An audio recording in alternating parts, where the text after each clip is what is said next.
I now request Shri Nitin Gadkari ji, Minister for Road Transport and Highways, Government of India, to address the gathering.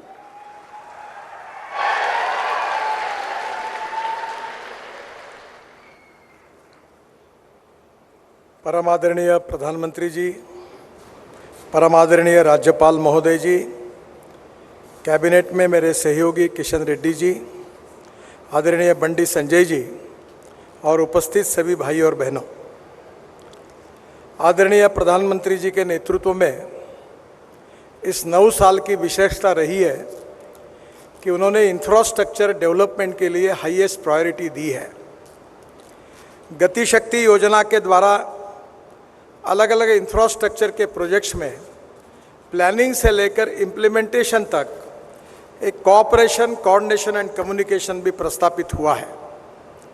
यह highway बनाते समय विशेष रूप से प्रधानमंत्री जी ने जो 120 एस्पिरेंट डिस्ट्रिक्ट निकाले हैं, जो 500 ब्लॉक्स जो सोशली, इकोनॉमिकली, एजुकेशनली बैकवर्ड है, उनके विकास में ये रोड कैसे उपयोगी होंगे, इसका भी विचार किया गया है। मुझे बहुत खुशी है कि तेलंगाना में अभी तक 1,10,000 करोड़ के प्रोजेक्ट कुछ कंप्लीट हुए, कुछ ऑनगोइंग है, कुछ शुरू हुए हैं। पर विश्वास है मुझे कि 2024 समाप्त होने के पहले हम तेलंगाना में 2 लाख करोड़ रुपए का निवेश करेंगे और तेलंगाना का रोड इंफ्रास्ट्रक्चर बहुत ही अच्छे क्वालिटी का बनाएंगे। केवल नेशनल हाईवे का काम हो रहा है ऐसा नहीं है।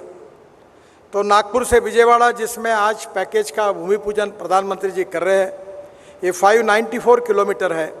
इसकी कीमत 16,000 करोड़ है और तेलंगाना में इसकी लेंथ 401 किलोमीटर है। इस हाईवे से स्वाभाविक रूप से काफ़ी बड़े प्रमाण पर यहाँ विकास होगा। विशेष रूप से यह हाईवे महाराष्ट्र, तेलंगाना और आंध्र प्रदेश से गुजर रहा है और 288 किलोमीटर का जो कॉरिडोर है वो ब्राउन फील्ड है, यानी ग्रीन है। पहले यहाँ रोड नहीं है और इसके कारण हम लोग डिस्टेंस को भी कम करने जा रहे हैं। नागपुर विजयवाड़ा एक्सप्रेसवे का 402 किलोमीटर तेलंगाना राज्य से गुजर रहा है और ये महाराष्ट्र के जियोगांव से तेलंगाना राज्य सीमा तक प्रवेश करता है। तेलंगाना राज्य में आसिफाबाद, मंचेरियल, पेदप्पल्ले, जयशंकर, भूपालपल्ली, हनुमाकोंडा, वारंगल, खम्मम इस जिले से गुजरता है और विजयवाड़ा के पास मिलता है। Singareni thermal plant, NTPC, Kaleshwaram lift सिंचाई परियोजना, खम्मम, वारंगल उद्योग, धार्मिक और पर्यटन स्थल, इसमें विशेष रूप से इसका उपयोग होने वाला है। मुझे बहुत खुशी है कि जो इंडस्ट्रियल क्लस्टर्स है, लॉजिस्टिक पार्क है, पोर्ट के लिए माल भेजना है, उसके कारण निश्चित रूप से एक्सपोर्ट और इंपोर्ट में भी इससे काफ़ी सुविधा प्राप्त होगी। विशेष रूप से तेलंगाना में हम एक सूरत, नासिक, नगर, सोलापुर, करनाल और हैदराबाद, चेन्नई तक एक नया रोड बना रहे हैं।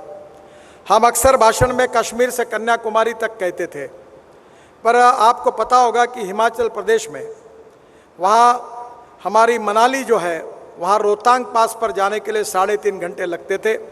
अब वहाँ अटल टनल बनी है जिसका उद्घाटन प्रधानमंत्री जी ने किया है, केवल 8 मिनट में सफ़र हो जाती है।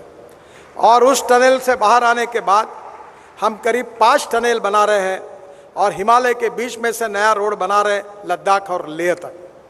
लद्दाख और लेह के बाद कारगिल के नीचे एक झोजिला, एक काफ़ी बड़ी टनल बना रहे हैं, आशिया की सबसे बड़ी। और मुझे खुशी है कि इस टनल में एस्टिमेट कॉस्ट से 5,000 करोड़ कम हुए, उसकी बचत करने का काम हमारे विभाग ने किया है। उसके बाद झेड़मोर टनल है और वहाँ से श्रीनगर आने के बाद श्रीनगर और जम्मू के बीच में 18 टनल है, उसमें से 14 टनल पूरी हुई है। और उसी कटरा के पहले दिल्ली कटरा एक्सप्रेस हाईवे को लगकर हम दिल्ली आएंगे और दिल्ली से दिल्ली मुंबई हाईवे को लगकर हम सूरत तक आएंगे और सूरत से एक नया रोड बना रहे हैं, सूरत से नासिक, नासिक से अहमदनगर, अहमदनगर से सोलापुर, सोलापुर से करनूल और करनूल से हैदराबाद, करनूल से विजयवाड़ा, करनूल से चेन्नई, करनूल से कन्याकुमारी, त्रिवेंद्रम और उसके साथ साथ कोचीन तक हम पूरे दक्षिण को जोड़ने वाले हैं।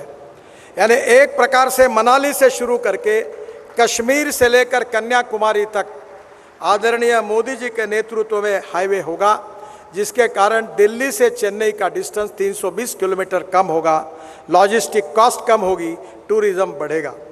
हैदराबाद से विशाखापट्टनम 221 किलोमीटर 7,000 करोड़ का रोड हम बना रहे, जो तेलंगाना में 164 किलोमीटर है। इंदौर से हैदराबाद ये नया एक्सप्रेस हाईवे बना रहे ग्रीनफील्ड, वो 787 किलोमीटर है, 18,000 करोड़ का। और उसके साथ साथ हैदराबाद रायपुर ये 325 किलोमीटर 14,000 करोड़ का है। मुझे खुशी है कि ये पूरे हाईवे करीब 1 लाख करोड़ के हैं। इसकी लेंथ 843 किलोमीटर है और तेलंगाना में इसकी कॉस्ट 30,000 करोड़ है।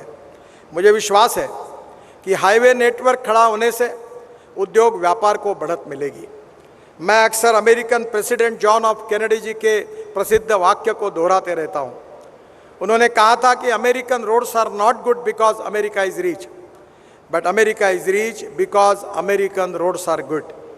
और मुझे खुशी है कि प्रधानमंत्री जी के नेतृत्व में जो रोड इंफ्रास्ट्रक्चर डेवलप होगा वो यहाँ के माइनिंग इंडस्ट्री को, ट्रेड बिजनेस को, एक्सपोर्ट इंपोर्ट को और विशेष रूप से जो डेवलपमेंट की छोटी छोटी सेंटर्स है उनको जोड़कर हम निश्चित रूप से रोजगार का निर्माण करेंगे।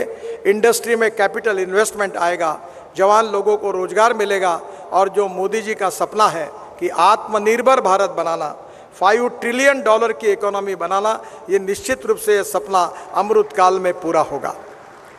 मुझे बहुत खुशी है कि प्रधानमंत्री जी ने यही हमें बताया है कि सबका साथ, सबका विकास और सबका प्रयास। सबके प्रयासों से इस देश को निर्माण करना है। हमने सभी राज्यों के साथ न्याय करते हुए देश के इंफ्रास्ट्रक्चर को इंटरनेशनल स्टैंडर्ड का डेवलप करने की कोशिश की है और उसी से देश के विकास में 4 चांद तो लगेंगे ही, पर हमारा रोड इंफ्रास्ट्रक्चर धीरे धीरे वर्ल्ड स्टैंडर्ड का बनेगा। मुझे बहुत खुशी है कि प्रधानमंत्री जी आज इस कार्यक्रम के लिए आए हैं। मैं अपने विभाग की ओर से उनका अभिनंदन करते हुए उनको बहुत बहुत शुभकामनाएं देता हूं। ऐसे और 9 पैकेजेस हैं जो नागपुर से विजयवाड़ा तक जाने वाले हैं।